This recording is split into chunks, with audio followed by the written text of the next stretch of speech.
Close your eyes. You're standing behind a woman at the foot of a Roman cross. The sky is dark. It's the middle of the afternoon, but it looks like dusk. The ground shook an hour ago. Most of the crowd has left. The soldiers are still here. You can hear their voices, low, bored, waiting for it to end. She hasn't moved. Her back is to you. Small, thin shoulders, a faded head covering. Her hands hang at her sides. She's close enough to the cross to reach out and touch the wood. You see her head tilt up. She's looking at his face. You can't see her expression. You don't need to. Her whole body is rigid, not shaking, not collapsing, standing. Then you hear his voice, broken, barely a whisper, and he says something to her. And then something to the young man standing beside her. "Behold your mother." 3 words. And with those 3 words, Mary's life as she has known it for 50 years ends. And a new life, one the Bible barely mentions, begins. The next time we see Mary, weeks have passed. The cross is behind her. The burial is behind her. The resurrection, she has heard about it, maybe seen it with her own eyes, is behind her. Now follow her up a narrow stone staircase in Jerusalem, her hand on the rough wall for balance, her sandals scraping on the steps. At the top, a door. She pushes through. The upper room, not large. Stone walls, wooden ceiling beams, oil lamps already burning. The air is warm. Too many people for the space. You see faces in the lamplight. Peter by the far wall, John near the window, James and Andrew sitting on the floor. And here's what should surprise you. Standing near the back, men you recognize, not disciples. Her other sons, James, Joseph, Judas, Simon, the same brothers who, during Jesus' ministry, tried to drag him home because they thought he had lost his mind. They're here now. Something changed them. Maybe the resurrection, maybe their mother, maybe both. But the men who once thought Jesus was crazy are now in this room, waiting alongside the people who followed him. Mary finds a place. She sits, she prays. There are about 120 people in this room, and she is the only one who was there from the very beginning. The angel, the manger, the flight to Egypt, the boy in the temple, the cross, and now this. She waits. They all wait. And then, a sound. Not from the street, not from the sky, from everywhere. A rushing like wind, but the windows don't move. The flames on the oil lamps flicker, then something else appears above them.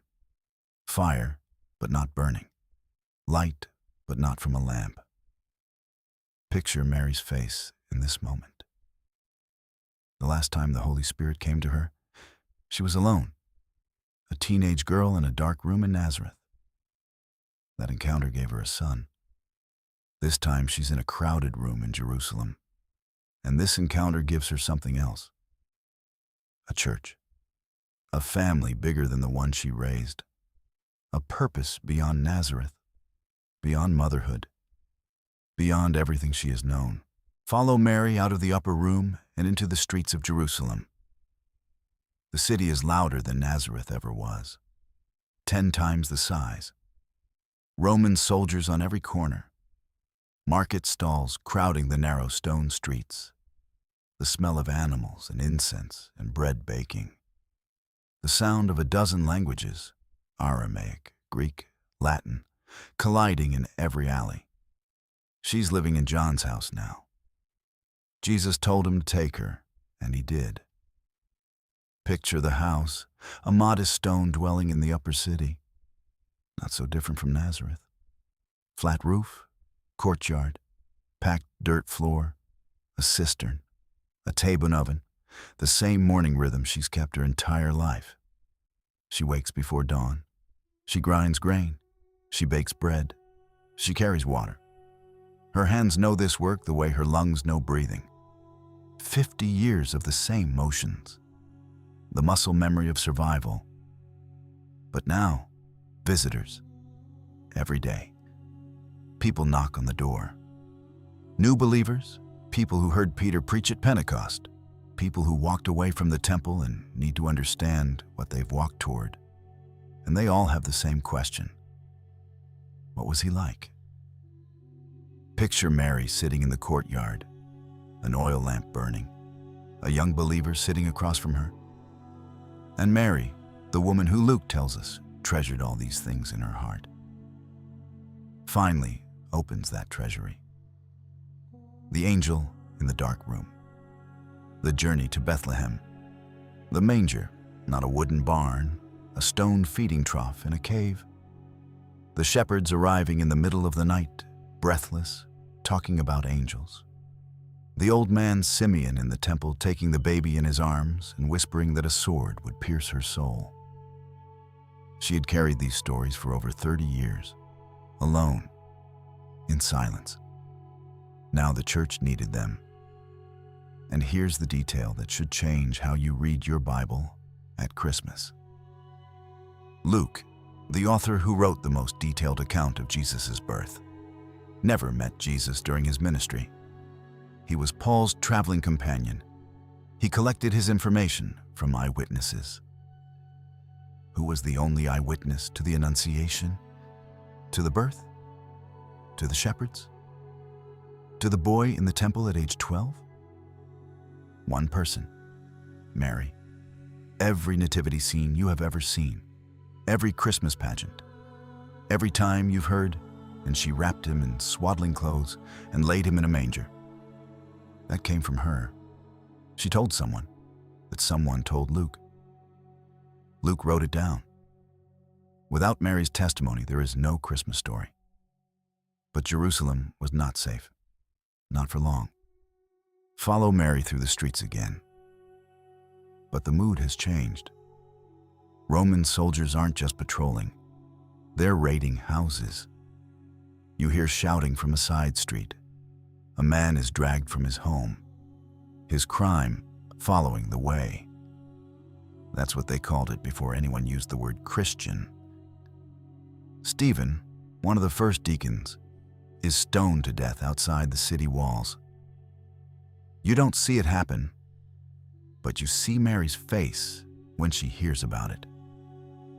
The face of a woman who has already watched one person she loved die at the hands of authorities. And now it's starting again. Acts tells us a great persecution broke out. Believers scattered. Families fled. The community that had gathered around the apostles in Jerusalem began to fracture and spread across the empire. James, not Mary's son, but John's brother, was killed by Herod with a sword. Peter was arrested. The inner circle was being hunted. And at some point, the traditions are consistent, even if the exact date is debated. John made a decision. He had to leave, and he had to take Mary with him. Jesus had told him to care for her. That command didn't expire when the city became dangerous. It became more urgent. Picture Mary walking through a harbor, Caesarea maybe, or Joppa. The smell of salt water and tar and fish. Wooden ships rocking against the dock. Sailors shouting in Greek. She has never been on a ship. She has never left the land of Israel. She's maybe in her 60s, and she's about to cross the Mediterranean Sea. Follow her up the gangplank. Feel the wood shift under her feet. The deck is rough. The sail catches wind. The harbor shrinks behind her.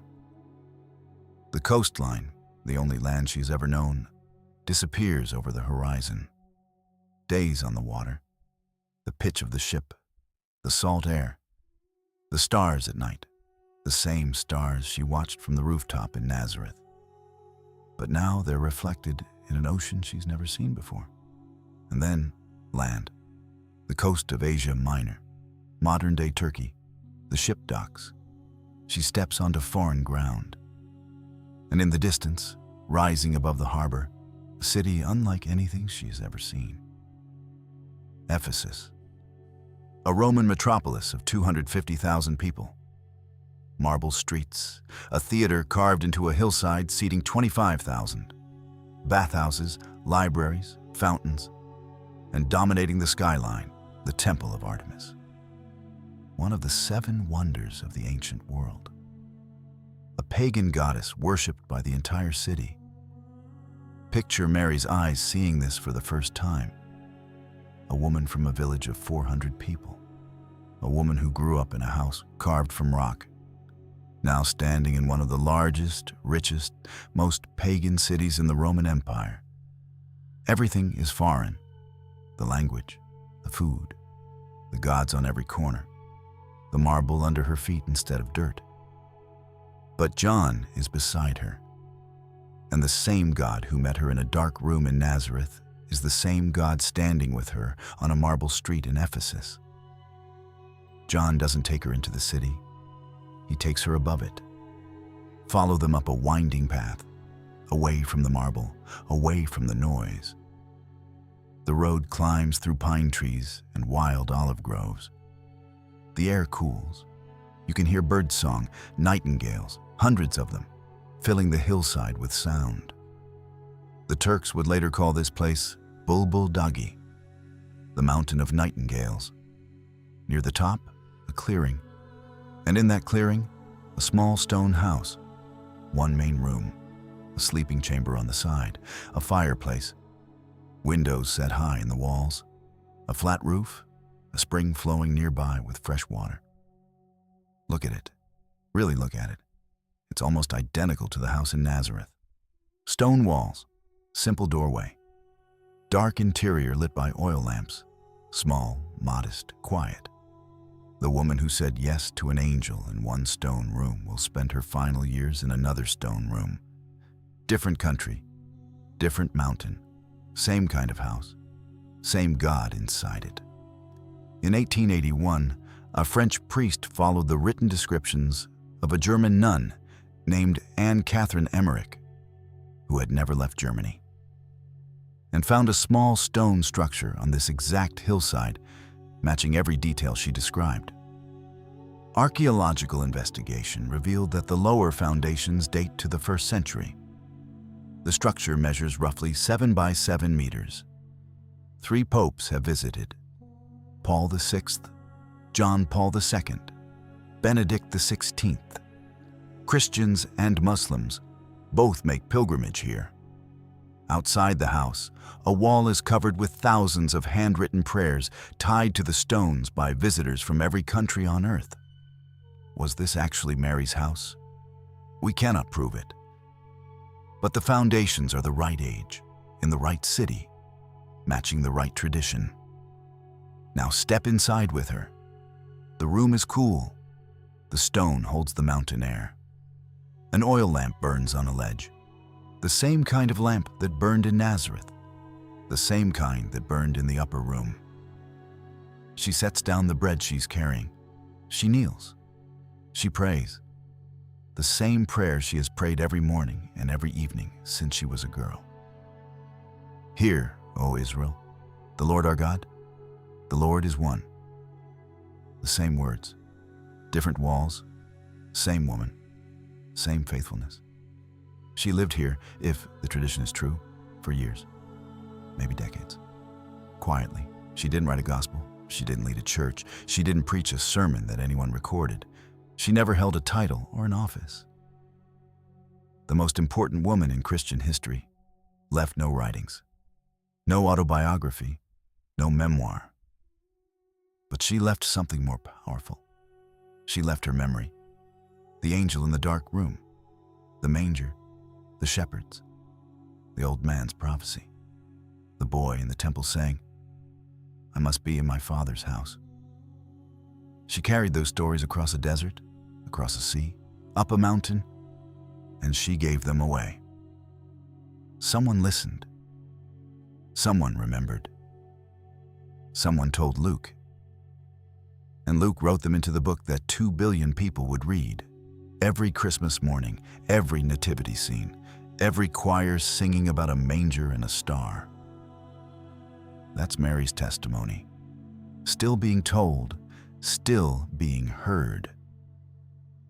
2,000 years later, on a mountain of nightingales, the echoes haven't stopped. Step back, see the whole arc. A teenage girl in a dark room in Nazareth, saying yes.